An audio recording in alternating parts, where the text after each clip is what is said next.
Pope Francis మృతిపై వైఎస్ఆర్సీపీ నేతలు తీవ్ర దిగ్భ్రాంతి వ్యక్తం చేశారు.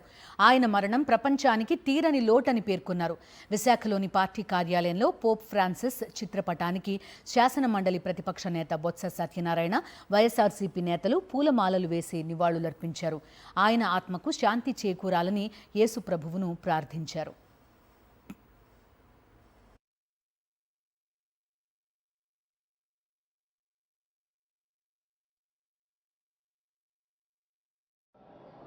పోప్ గారు ఫ్రాన్సిస్ గారు సోమవారం నాడు స్వర్గస్థులయ్యారు.